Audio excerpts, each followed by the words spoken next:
मोमबत्ती जलाने से नहीं चलता काम, लंका जला देने से चल जाता है काम। जब स्त्रियों की सुरक्षा की बात आती है ना, तो उस समय में लंका जला दी जाती थी। आज के टाइम भी इसी चीज की जरूरत है। जय हिंद दोस्तों, कैसे हैं आप सभी लोग। दोस्तों, आज का जो हमारा सेशन है वो एक ऐसे टॉपिक के बारे में है जो हमारे सिलेबस में तो नहीं है, लेकिन हमको उसके बारे में जान लेना बहुत ज़रूरी होता है। वो एक ऐसा टॉपिक है जिसके बारे में काफ़ी चर्चाएं आपने सुनी होंगी, देखा भी होगा इन चर्चाओं के बारे में टीवी में।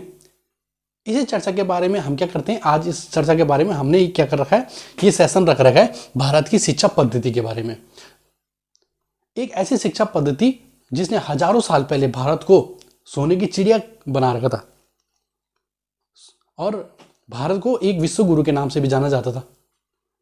तो ऐसा क्या हुआ था इस भारतवर्ष के साथ कि हम क्या करते गए, हमारी शिक्षा पद्धति नीचे गिरती गई और आज भी हम काफ़ी टाइम तक मतलब जो वेस्टर्न कल्चर है उसको अपना रहे हैं। तो चलिए दोस्तों, शुरू करते हैं इस सेशन में। तो कहानी शुरू होती है दोस्तों एक अखंड भारत से। एक अखंड भारत जो जम्बू द्वीप का हिस्सा हुआ करता था, यानी कि एशिया का, आज के टाइम का एशिया। एशिया में एक बड़े भूभाग में जो लगभग आज के रूस जितना बड़ा है, इतना एक टाइम का क्या हुआ करता था, अखंड भारत हुआ करता था, जहां पर रामायण महाभारत जैसी गाथाएं हुई। और उसके बाद मौर्य वंश, चोल वंश और शुंग वंश जैसे संस्थापकों ने इस भारत को अखंड रूप से एक शक्तिशाली राष्ट्र बनाया। तो धीरे धीरे इसके साथ जब आक्रमणकारी आते गए तो वो क्या करते गए, असफल होते गए। बीच में कई बार तो मैसेडोनिया से सिकंदर भी आया, यूनानी लोग आए, वो तो बिना लड़ाई लड़े ही यहाँ से हार के वापस भाग गए थे। सिर्फ कुछ लोगों के कारण, जैसे चंद्रगुप्त मौर्य के कारण और आचार्य चाणक्य के कारण।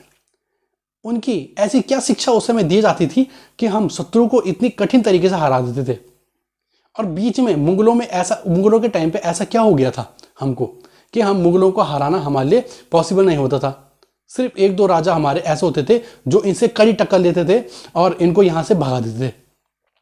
सारे लोग हम मिलजुल के उस समय क्यों नहीं रह पाते थे, जैसे हम महाभारत काल, रामायण काल और उस चंद्रगुप्त मौर्य के समय के टाइम के उस गोल्डन एरा के टाइम पे, जिस समय भारत का गोल्डन एरा जैसे कहा जाता है, ऐसे टाइम पर रहा करते थे। तो बात शुरू होती है यूनानियों के आक्रमण से और ईरानियों के आक्रमण से, जो करीबन 538 ईसा पूर्व, ईसा मसीह के जन्म से भी पहले, इस समय तक क्या हुआ था, हमारे देश में कई आक्रमण हुए, लेकिन कोई भी क्या नहीं कर पाया, भारत को जीत नहीं पाया। यही सोच को लेकर दो व्यक्ति ऐसा आए कि जिन्होंने भारत को अपना गुलाम बनाना चाहा। यानी कि भारत में जब उन्होंने देखा कि यहाँ इतनी समृद्धि है, इतनी सारी चीजें हैं, तो हम क्यों ना इस भारत को गुलाम बना ले। तो उन्होंने सोचा कि अगर हम क्या कर दें, ईरानियों की तरह, जैसे ईरानियों ने फारसियों के बीच, जो पहले उनका फारसियों का देश पर्शिया के नाम से जाना जाता था, जैसे उन्होंने वहां कैसे किया ईरानियों ने कि फारसियों के बीच फूट डलवा दी, आपस में लड़वा दिया। जैसे कोई होता ना कि तो ये इस कास्ट का, ये इस कास्ट का, आपस में फूट डलवा दी कि ये तुम्हारे लिए ऐसा कह रहा है, ये तुम्हारे लिए ऐसा कह रहा है। ऐसा करके आपस में फूट डलवा दी। फूट डलवाने के कारण एक दूसरे से लड़वाया। एक दूसरे से लड़वाने के बाद जो आपस में पस्त हो जाते थे, यानी कि युद्ध से लड़ने के बाद उसके सैनिक भी कम, इधर से सैनिक भी कम, ऊपर से उस समय ईरानियों ने क्या किया, उनके ऊपर आक्रमण किया, पूरे देश को बर्बाद करके उसके बाद वहां पर क्या बना दिया, पर्शिया की जगह पे ईरान बना दिया। इसी सोच के साथ दो व्यक्ति, सुबुक्तकीन और अलब्तकीन, ये दो ऐसे लोग थे, इसके बारे में तो आपने सुना ही होगा, जिन्होंने अफगानिस्तान में तुर्क साम्राज्य की स्थापना कर दी थी। इन दोनों ने क्या सोचा कि हम भारत में जाएंगे और उनके बीच क्या कर देंगे, फूट डला देंगे, और ईरानियों की तरह ही क्या कर देंगे, हम वहां पर आपस में क्या कर देंगे, उनको लड़ा देंगे और हम इन पर राज्य करेंगे। जिस समय इनकी सेना थकी हुई होगी, वो करेगी, तो उसी समय हम इन पर आक्रमण करेंगे एक साथ मिलकर और हम इनको हरा देंगे। तो उसी समय क्या होता है, जब ये क्या करते हैं, आपस में इसी काम में क्या हो जाते हैं, सफल हो जाते हैं आपस में फूट डलाने में। ये फूट कुछ इस तरीके से डलाते थे कि जैसे हमारे जो कास्ट सिस्टम होते हैं ना, वो कास्ट सिस्टम में आपस में लड़ाई करवा देते थे कि भाई तू ब्राह्मण है, ये ब्राह्मण, ये राजपूत ब्राह्मण के लिए ऐसा कह रहा था, ये ऐसा कह रहा था। आपस में क्या करते थे, फूट डलवा देते थे। आपस में एक दूसरे राज्य के बीच क्या हो जाती थी, घमासान लड़ाई हो जाती थी ऐसे में। तो जब इसी बीच क्या हुई थी, कई बार हमारे आपस में क्या हुई, आपसी लड़ाई हुई। इसी बीच में क्या कर दिया, तुर्कों ने यहाँ आक्रमण कर दिया। ये करीबन आपके 911 की बात, 911 ईस्वी के बाद की आपकी बात होगी। इसके बाद जब उन्होंने आक्रमण किया तो ये सफल तो नहीं रहे, लेकिन बाद में इनके दर दर जब इनकी पीढ़ियां आगे बढ़ती गई तो उन्होंने क्या किया, यही डिवाइड एंड रूल वाला काम किया। इन्होंने क्या किया, इसी डिवाइड एंड रूल ने एक व्यक्ति को उस समय जन्म दिया था। आज के टाइम पे हम जब भी धोखाधड़ी वाले काम होते तो हम उसी व्यक्ति का नाम लेते हैं। उसका नाम था जयचंद। उसने क्या किया, मोहम्मद गोरी जो क्या था, एक विदेशी आक्रमण करता था, विदेश से आया था वो, उसके साथ मिलकर अपने ही देश के पृथ्वीराज चौहान को हरा दिया। एक दो बार तो पृथ्वीराज चौहान ने पहले हरा दिया था उसको। जब वो इस कूटनीति को समझ नहीं पाए कि भाई हम पृथ्वीराज चौहान को कैसे हरा सकते हैं, तो फिर से उन्होंने वही चाल चली कि हम आपस में इनको लड़वा देंगे, कोई एक मतभेदी मतलब अंदर से किसी उसको ला देंगे अपने को, जो क्या कर सके, इसके राज बता सके। यहीं पर अब आपका क्या आ गया था, जयचंद आ गया था, जो इसका जो पृथ्वीराज चौहान का क्या था, करीबी रिश्तेदार था। कई साल बीते, फिर एक और दूसरा शासक आए, बख्तियार खिलजी, जो घोर शासक मोहम्मद का सेनापति था। और ये निकला था भारत को एक मुस्लिम राष्ट्र बनाने के, उसमें मुस्लिम राष्ट्र बनाने की मिशन पे निकला हुआ था ये। और जब ये क्या कर रहा था, बंगाल जिस समय जा रहा था, उस समय क्या हुआ कि रास्ते में क्या, जिस समय जो बिहार वाला रास्ता आपका पड़ता है, यहाँ पर क्या हो जाती है, इसकी तबीयत खराब हो जाती है। और जब इसकी तबीयत खराब होती है तो कई राजशाही हकीम आते हैं, क्योंकि इसके बिना ये लड़ाई नहीं जीत सकते थे। और जब ये राजशाही हकीम आते हैं तो किसी भी तरीके से इसको ठीक नहीं करवाते, बिल्कुल भी ठीक नहीं करवाते।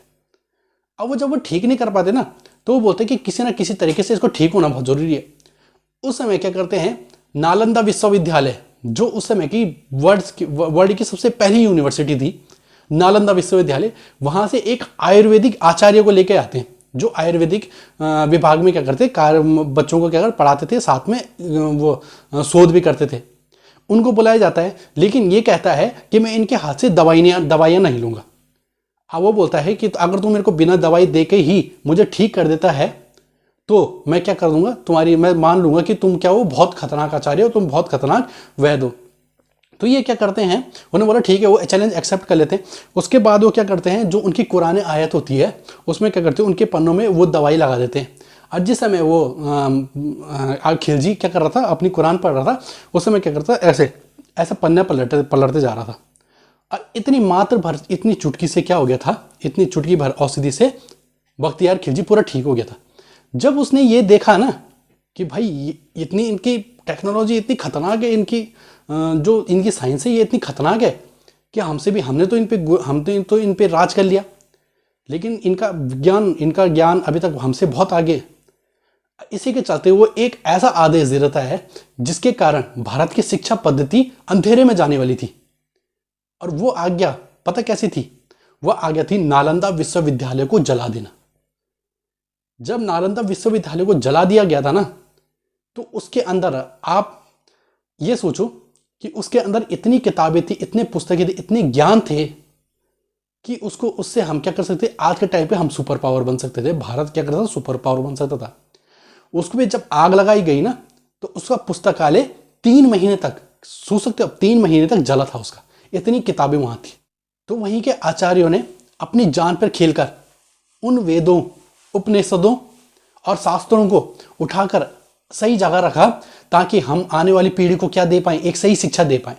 हजारों वर्ष से जिनको हमने क्या कर रखा था, सहेज के रखा हुआ था, जिन वेदों उपनिषदों को हमने सहेज के रखा हुआ था, वो बख्तियार खिलजी ने कुछ ही टाइम में क्या कर दिया, उनमें आग लगा दी। और 3 महीने तक वो आग को हम अपनी आंखों से देखते रहे। वो एक ऐसा उजाला था, उस नालंदा विश्वविद्यालय का जलना एक ऐसा उजाला था उस समय, जो भारत को अंधकार की तरफ लेके जा रहा था। धीरे धीरे समय बीता, समय आया अंग्रेजों को शासन का। अब नालंदा विश्वविद्यालय से तो हमको कुछ जो आचार्यों ने हमारे वेद ग्रंथ, हमारे उपनिषद जो हमारे बचाए थे, उससे क्या करा, छोटे मोटे उसके बाद क्या चले गए, थोड़े थोड़े करके क्या चलाए गए, गुरुकुल चलाए गए। इन्हीं गुरुकुल से हमारे महान राजा शिवाजी और वही महाराणा प्रताप ऐसे राजा निकले थे। और इन्हीं राजाओं ने मुगलों को यहाँ पूरे भारत में कब्जा नहीं करने दिया था, ऐसे लोग थे। इसके बाद जब अंग्रेजी शासन आया, अंग्रेजी शासन के समय अंग्रेजों को ऐसा लगा कि हमको एक बार भारत की साक्षरता पे ध्यान देना चाहिए कि भारत की साक्षरता कितनी है। जब ये बात उठती है ब्रिटिश पार्लियामेंट में, तो ब्रिटिश पार्लियामेंट ये काम देती है लॉर्ड मैकाले को, और लॉर्ड मैकाले लग जाते हैं इसकी छानबीन में। जब वो जाते हैं तो अपने 2 इंस्पेक्टर JW लूथर और मुनरो को क्या कर देते हैं, भारत के भ्रमण में भेज देते हैं कि भाई जाओ और रिपोर्ट दो ही मेरे को फटाफट से कि भारत की साक्षरता कितनी है, बताओ मेरे को फटाफट से। तो क्या करते हैं, लूथर जाता है साउथ में और मुनरो जाता है नॉर्थ में। जब ये वापस आते हैं तो ये एक चौंका देने वाली रिपोर्ट देते हैं। ये बोलते हैं भाई साहब जो यहाँ का लिटरेसी रेट है ना, यहाँ की जो साक्षरता दर है आपकी, ये 100% है। नॉर्थ में 97% है और साउथ में 100% है। ऐसा कोई भी लोग था, कोई भी लोग नहीं थे जो यहाँ के पढ़े लिखे लोग नहीं थे। बिल्कुल ऐसा ज्ञान था उनके बीच, क्योंकि उस समय तक भी हमारे देश में करीबन 98,000 से अधिक गुरुकुल उस समय भी चल रहे थे। फिर उस समय क्या हुआ, उन्हें जब पार्लियामेंट में कहा कि अगर हमको भारत में अच्छे से शासन करना है, यानी कि भारत को कई सैकड़ों वर्षों तक हमको इसको गुलाम बना के रखना है ना, तो हमको क्या करना पड़ेगा, इनके जो संस्कृति और आध्यात्मिक ज्ञान है इसको खत्म करना पड़ेगा। तभी हम क्या कर सकते हैं, यहाँ पर हम इनको क्या कर सकते हैं, गुलाम बना सकते हैं। और जो थोड़ी बची हुई हमारा जो ज्ञान था वो यहीं पर क्या हो जाता है, खत्म हो जाता है। कैसे, मैकाले द्वारा सारे गुरुकुल क्या कर दिए जाते हैं, तोड़ दिए जाते हैं। यहाँ के जितने भी आचार्य शोधकर्ता होते हैं इनको उठा उठा के इंग्लैंड भेज दिया जाता है। यहाँ के जितने भी ग्रंथ थे, यहाँ के उठा उठा के इनको क्या कर दिया जाता है, इन ग्रंथों को अपने यूनिवर्सिटियों में भेज दिया जाता है कि इनके अंदर ऐसा क्या ज्ञान है कि यहाँ सब क्या करते हैं, लिटरेसी रेट में सब 100% है। क्या होगी, क्या है इस देश में ऐसा। इसके बाद क्या कर दिया जाता है, इन सारे गुरुकुलों में आग लगा दी जाती है और बैठा दी जाती है 1835 में एक नई शिक्षा पद्धति, एक ऐसी शिक्षा पद्धति जो हमारे दिमाग में आज तक कैसी है, घुसी हुई है। आज तक हम समझ नहीं पाते। हम तो बोल देते हैं, जिस समय 15 अगस्त 26 जनवरी की बात होती है ना, 2 दिन के लिए लोग व्हाट्सएप पे झंडे लगा देते हैं। उस दिन के बाद राष्ट्रभक्ति ना किसी को दिखाई देती है ना कुछ दिखाई देती है। आज भी हमारे देश में यूरोपियन कल्चर बैठा हुआ है, हमारे सीने में यूरोपियन कल्चर बैठा हुआ है। हम सारी वो शिक्षा पद्धति भूल गए जिन्होंने महान राजा दिए थे। इसके बाद जब गुरुकुल उन्होंने खत्म कर दिए, अपनी नई शिक्षा पद्धति अपनाई। शिक्षा पद्धति में इन्होंने सबसे ज्यादा मेन किया, इन्होंने आपसी फूट डलाने का। शिक्षा पद्धति हमारे ऊपर थोपने के बाद इन्होंने सबसे पहले क्या किया, हमारे ऊपर प्रेशर बनाया। मतलब हम क्या करें, कैसे हम मतलब इस शिक्षा पद्धति को इनके बीच डालें। और इन्होंने क्या कर दिया, डिवाइड एंड रूल इन्होंने भी खेलना शुरू कर दिया कि जब तक हम इन भारत की इनमें लोगों में बसी हुई एकता को तोड़ नहीं देंगे तब तक हम क्या नहीं कर सकते, अपनी शिक्षा पद्धति इनके अंदर हम नहीं डाल पाएंगे। और सबसे इन्होंने क्या शुरुआत की, वर्ण व्यवस्था की। जो हमारा वर्ण व्यवस्था था उनके बीच क्या कर दी, आपस में फूट डाली। वर्ण व्यवस्था मतलब कास्ट सिस्टम बोलते हैं जिसको आज के टाइम पे। जैसे मैं ब्राह्मण, ये राजपूत, वो ये क्षत्रिय हो गया, ये शूद्र हो गया, वो वैश्य हो गया। इस तरीके से यहाँ पर क्या कर दिया, आपस में फूट डलाने शुरू कर दी।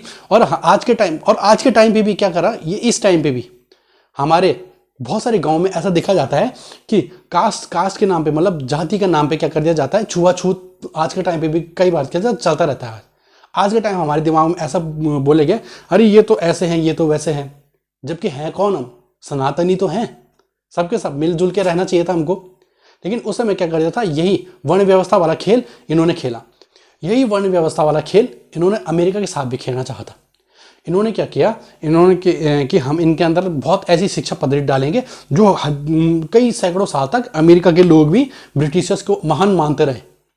और इन्होंने क्या किया, जैसे ये इसको लागू करने वाले थे, ये शिक्षा पद्धति उनके अंदर डालने वाले थे, उसी टाइम क्या हो गई, वहां पर एक क्रांति जाग गई कि हम इनकी शिक्षा पद्धति को नहीं अपनाएंगे। और ब्रिटिशर्स को मार मार के वहां से क्या कर दिया था, भगा दिया था। और बाद में ब्रिटिशर्स ने क्या बोला कि हमने क्या कर दिया, इसको आज़ाद कर दिया। मार खाने के बाद बोले कि चाहे हार गए वहां से, अब बोल दिया कि हमने इसको आज़ाद कर दिया। भाई बहुत भीषण युद्ध हुआ था वो भी। इसके बाद अमेरिका की तरह भारत भी उनके हाथ से नहीं निकल जाए, इन्होंने क्या किया था, हमारे वो जो वर्ण व्यवस्था थी, जैसे मैंने आपको थोड़ी देर पहले बोला ना, हमारे बीच फूट डलवा दी। भाई ये जो हमारी पहले वर्ण व्यवस्था हुआ करती थी वो कुछ इस तरीके से हुआ करती थी कि ये वर्ण व्यवस्था जो हमारी जाति थी वो हमारे कर्मों के हिसाब से जानी जाती थी। माना बात में ब्राह्मण हूं और मैं देश की सेवा कर रहा हूं तो मैं जन्म से ब्राह्मण हूं, लेकिन मैं कर्म से क्या हूं, एक क्षत्रिय हूं। इस तरीके से क्या जाति जानी जाती थी, हमारी जाति जानी जाती थी। लेकिन आपसी फूट डलवाकर, इन्होंने आपसी फूट डलवाकर ऊंच नीच का भेद बनाकर हमारे बीच, मतलब वर्ण व्यवस्था में, कास्ट सिस्टम में ऊंच नीच का भेद बनाकर हमारे बीच फूट डलवा दी। यही वर्ण व्यवस्था क्या आज के टाइम पे भी हमारे कई गांवों में चल रही है। उससे पहले लोग इतने मिलजुल के रहते थे, भारत पर कोई आक्रमण तक नहीं कर सकता था, सोचता भी नहीं था आक्रमण करने की। इतने खतरनाक राजा उस समय के क्या करते थे, हुआ करते थे। उसके बाद इन्होंने ऐसा जताना शुरू कर दिया, ऐसी शिक्षा नीति में ऐसा बताना शुरू कर दिया कि हमारा कल्चर सबसे बेस्ट है और तुम्हारा कल्चर क्या है, बहुत पिछड़ा हुआ है। और हमारे जो हमारे वेद ग्रंथ ये चीजें होती थी, इनमें क्या कर दिया गया, कुछ चीजें अपनी तरह से जोड़ दी गई, जिससे हमारे क्या कर दिया गया, आगे जाके इन चीजों पे क्या कर दिया गया, सवाल उठा दिए गए। आज के टाइम पे तभी तो हिंदू का क्या हो जाता है, विरोधी हो जाता है।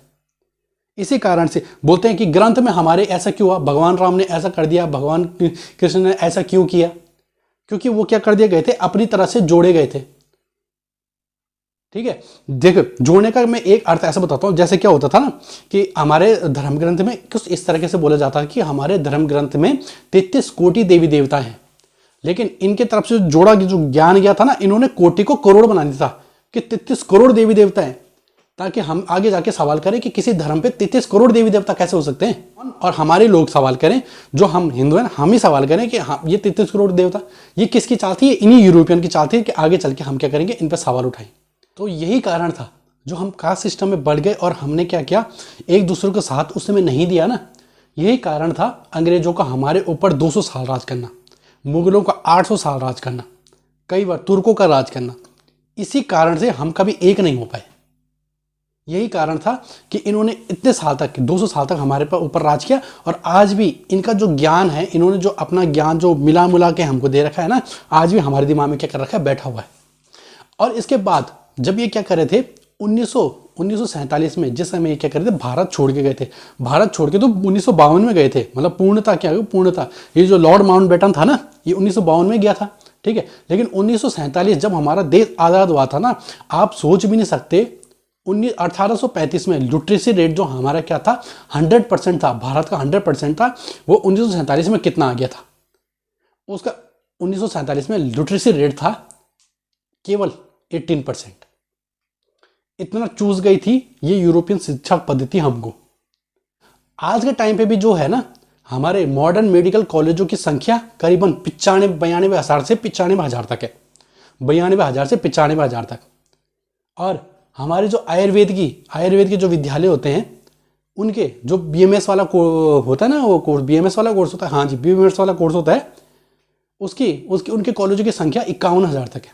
तो आप सोच सकते हैं, जिस आयुर्वेद ने क्या किया था, पूरी दुनिया को चिकित्सा का विज्ञान बांटा था, पूरी दुनिया को, उसी आयुर्वेद को आज हम पिछड़ा हुआ मानते हैं। आज के टाइम पे भी लोग बोलते हैं ना कि अरे भाई ये तो क्या कर दी, एलोपैथी की दवाइयाँ खा लो, एलोपैथी की दवाइयाँ खा लो, इससे तुम क्या हो जाओगे, जल्दी ठीक हो जाओगे, यही कहते हैं ना। और ऐसा मानते हैं कि आयुर्वेदिक की जो दवाई होती है वो क्या करेगी, तुम पे काम नहीं करेगी, ऐसा बेकार होता है आयुर्वेदिक। कई लोगों सुनते हैं, कई लोग कोर्स करते हैं ना, अरे क्या होता है बीएमएस बहुत बेकार होता है, ऐसा वैसा। आज के टाइम पे भी ये लोग बोलते हैं ना, the surgery of father is Joseph Lister, surgery of father. वो जोसेफ लिस्टर जो उसने अपनी पूरी जिंदगी में सुश्रुत संहिता और चरक संहिता पढ़ी थी, उसको ये लोग क्या बोलते हैं कि हमारे इंस्पिरेशन है। आज के टाइम के लोग बोलते हैं, कई लोगों से सुना है मैंने कि हम आज के टाइम हमारी इंस्पिरेशन है जोसेफ लिस्टर, जिसने क्या करा था, सर्जरी करी थी, हम भी उनके जैसा बनना चाहते हैं। वो जोसेफ लिस्टर जिसने अपनी पूरी जिंदगी में चरक संहिता और सुश्रुत संहिता ही पढ़ी थी, वही चरक संहिता सुश्रुत संहिता जो लॉर्ड मेकाले उस समय गुरुकुल तोड़ के यहाँ से इंग्लैंड लेके चले गया था। आज के टाइम पे हम उनका कल्चर क्या करने लग गए, अपनाने लग गए, और हमारा आयुर्वेद बहुत पिछड़ने लग गया।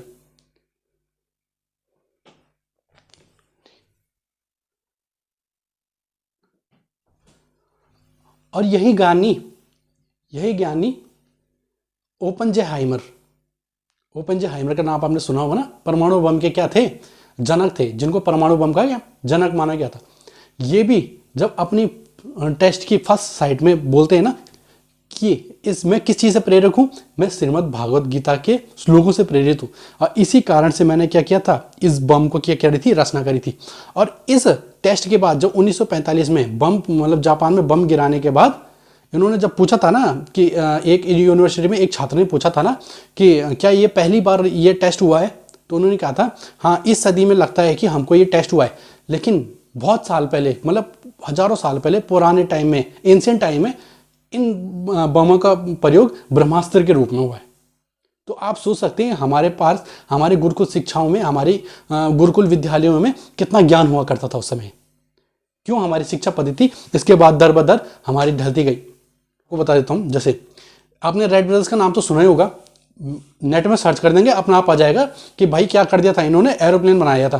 ठीक है, अब इसी के 7 साल पहले शिवकर बापूजी तलपड़े, नाम आपने सुना होगा या नहीं सुना होगा मेरे को नहीं पता, लेकिन शिवकर बापूजी तलपड़े जिन पे एक मूवी बनी है आयुष्मान खुराना की हवाई जहाज नाम से, इन्होंने राइट ब्रदर्स से 7 साल पहले विमानिका शास्त्र जो महर्षि भारद्वाज ने लिखी हुई थी, किस समय, रामायण काल की, उस समय की लिखी हुई थी, उन्होंने उससे क्या कर दिया एक विमान बनाया था और उसको क्या किया था, सफल लैंड भी कराया था। राइट ब्रदर्स ने पहली साइड में अपना क्या कर दिया था, वो अपना जहाज गिरा दिया, लेकिन इन्होंने चौपाटी बीच से क्या करा था, उसको उड़ाया था और सफल लैंड भी करवाया था।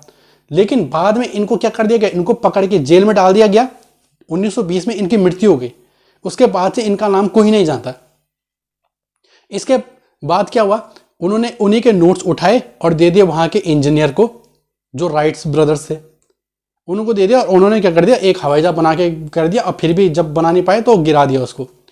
इसी तरह से क्या करते थे, हमारे जितने भी आविष्कार थे अपने नाम पे पेटेंट करा देते थे। तो उसके बाद जो ये आर्यभट्ट थे, इन्होंने क्या कर दिया, जीरो और पाई की खोज करी थी। लेकिन आज के टाइम पे भी बहुत सारे लोग ऐसा सवाल उठा देते हैं कि अगर जीरो की खोज क्या कर दी, आर्यभट्ट ने कर दी, तो उससे पहले क्या लोग गिनती नहीं जानते थे। देखिए, आर्यभट्ट ने जीरो की खोज की थी, लेकिन ग्रंथों में की थी। ग्रंथों में कैसे, मतलब वो पहले से लिखा हुआ था। हमारे ग्रंथों में भी क्या करता था, इस जीरो को शून्य नाम से भी क्या करता था, जाना जाता था। हमने भी कर दी सूर्य की रचना खोज ग्रंथों में आर्यभट्ट ने करी थी कि इस अंक को लगाने के बाद हम क्या कर सकते हैं, गणना को आगे बढ़ा सकते हैं। बख्तियार खिलजी के जलाने के बाद जब गणित और क्या बोलते हैं, गणित और ऐसे ट्रिग्नोमेट्री के बहुत सारे ग्रंथ जब जल के राख हो गए थे ना, उसके बाद कुछ जो ग्रंथ जो बचे थे, उसी में से आर्यभट्ट ने क्या कर दिया था, इसी जीरो को निकाला था और इसी जीरो को बना के दिया था। लेकिन ये जीरो क्या करता, ये शून्य का बहुत पहले से हमारा उसमें चला आ रहा है। और ऐसी यही शिक्षा पद्धति क्या थी, आज भी हमको क्या कर दी थी, अपने ग्रंथों पे सवाल उठाने पे मजबूर कर देती है, जो यूरोपियन ने दी थी।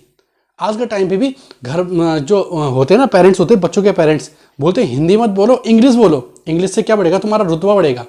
आज के टाइम पे भी इनके दिमाग में ऐसा है कि हमारा कल्चर जो है वो बहुत बेकार है, हिंदी बोलने वालों को बहुत बेकार देखा जाता है और इंग्लिश बोलने वालों को क्या देखा, हायर सोसाइटी में देखा जाता है। ये डिवाइड एंड रूल जो इन्होंने हमारे साथ खेला था ना, आज तक ये हमारे दिमाग पे इतना कब्जा कर रखा है कि हम क्या कर सकते, एक दूसरे के साथ हम ढंग से बात भी नहीं करते कि कास्ट सिस्टम होगा, पता नहीं इसकी जाति क्या होगी, इसकी वो क्या होगा। आज भी आज के टाइम पे भी इस देश में जब किसी स्त्री या फिर किसी लड़की के साथ गलत होता है ना, तो भी आज के टाइम पे लोग एक इकट्ठे नहीं होते, एक साथ नहीं होते, 2 दिन के लिए चलने लग जाते हैं ऐसे कैंडल पकड़ के। किसकी कल्चर है ये यूरोपियन कल्चर है। जो क्या कर रहे हैं, ये कैंडल पकड़ के चलना ना, ये सारा यूरोपियन कल्चर है। अगर ये भारत उस गुरुकुल समय का भारत होता ना, तो उस समय क्या कर दिया जाता था, स्त्रियों के सुरक्षा के लिए रामायण और महाभारत हो जाती थी, लंका जला दी जाती थी।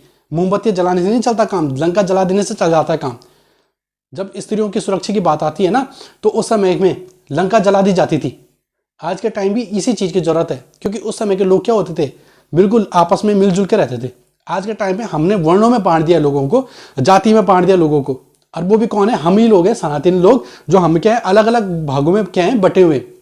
और वो वही गुरुकुल था जहां से एक अनुशासित व्यक्ति बाहर आता था। कैसा अनुशासित व्यक्ति, जो बिल्कुल अपने माता पिता की सेवा करने के टाइम जैसा होता था। आज के टाइम पे कैसे हो जाता है, कुछ एज टाइम पे हो गए, अपनी बीवी और बच्चों को लेके कहाँ चले गए, साइड जगह। तो कहाँ का कल्चर है ये कल्चर आपका मिल जाता है यूरोपियन साइड का, जहां पर आज के टाइम में बोलते हैं कि 18 साल के हो गए तो अपने माँ बाप से आपको कोई मतलब नहीं, आप साइड चल जाओ। ये सारा क्या है, यूरोपियन कल्चर है। अब वही कल्चर आज के टाइम पे हमारे पास भी आ रखा है कि हम अपने माता पिता की सेवा तक नहीं कर पाते। यही कल्चर हमारे दिमाग में बैठ गया है कि जब क्या होगा, शादी होगी, उसके बाद भाई भाई क्या कर लेगा, अपना अलग अलग घर बना देगा। यही कल्चर क्या है आज के टाइम पे भी हमारे दिमाग में बैठा हुआ है। हमारा देश जो था ना, वो एक ऐसा देश था जहां आपको शिक्षा मुफ्त दी जाती थी, बिल्कुल मुफ्त दी जाती थी आपको शिक्षा। हमारे दिमाग में ऐसी चीजें डाल दी गई उसके बाद कि जैसे आज के टाइम पे हमारा उससे बाहर निकल पाना बहुत बेकार सा हो गया। जैसे शिक्षा नहीं थी, उसके बाद क्या कर देगी, भाई तुम अगर स्कूल पढ़ाओगे तो तुम क्या कर दोगे, फीस दोगे। चलो ठीक है, कोई बात नहीं, फीस दोगे। लेकिन आज के टाइम पे जो शिक्षा, जिस देश में शिक्षा फ्री में दी जाती थी, उसी देश में शिक्षा का क्या बन गया, एक व्यापार बन गया है। एक बिजनेस की तरह चल रहे हैं स्कूल आज के टाइम पे भी। और यही शिक्षा जब लाखों रुपए देके क्या हो जाते हैं, लोग सीट प्राप्त करते हैं ना, तो ऊपर जाके ये क्या कर देते हैं, उसी पैसों को कलेक्ट करने के लिए क्या करते हैं, घूस रीस देने लग जाते हैं। एक दूसरे से क्या करते हैं, घूस लीस लेने लगते हैं कि जिस तरह से हमने डोनेशन दिया, हम भी क्या करेंगे, लोगों से क्या करेंगे, उनसे पैसा ऐंठेंगे। इसी तरह से तो क्या होता है, लोग यहाँ एजुकेशन लेता है, लेकिन नौकरी करने कहाँ चल जाता है, विदेशों में चल जाता है। और फिर हम उसके बाद क्या करते हैं, चर्चाएं करने लग जाते हैं, भाई हमारे देश का सीईओ यहाँ इस हर फील्ड में, जितने भी हमारे सोशल मीडिया हो गया, हर चीज़ में क्या हो गया, एक जो उनका सीईओ हो गए, सीईओ से लेकर बड़ी बड़ी पोस्ट पर हो गए, वो इंडियंस है। और सोचो अगर यही चीज़ें क्या हो जाती, यही चीज़ें घूस रीस अगर हमारे देश में ना होती, ये एजुकेशन सिस्टम में अगर एजुकेशन सिस्टम का अगर व्यापार ना बना हुआ होता, तो यही लोग आज हमारे देश में होते और हमारे देश की अर्थव्यवस्था कहाँ ऊपर चल जाती। अगर उसी टाइम ही हमने एक साथ रहकर अमेरिका वालों की तरह उन ब्रिटिशर्स को मार मार के भगाया होता ना, तो आज के टाइम पे भी हमारा नाम एक सुपर पावर में होता।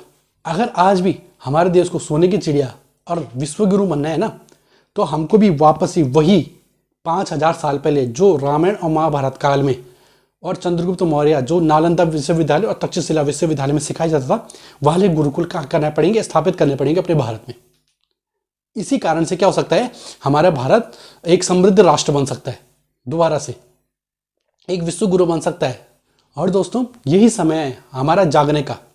हमारे द्वारा जो 1835 में शिक्षा नीति से किया गया था ना, हमारे दिमाग में ब्रेन वॉश, उस ब्रेन वॉश से बाहर निकलने का, उन यूरोपियन कंडीशन से बाहर निकलने का, ये जो नीचे बैठ के खाना खाना छोड़कर डाइनिंग टेबल वाला हो गया ना यूरोपियन कल्चर, इसको छोड़ देने का, ये ब्रेन वॉश खत्म करने का, तभी हमारा राष्ट्र बन सकता है, एक समृद्ध राष्ट्र बन सकता है। तो इसी के साथ दोस्तों क्या करते हैं, हम इसी सेशन का अंत करते हैं। अगले सेशन में हम आपको फिर मिलेंगे। जय हिंद।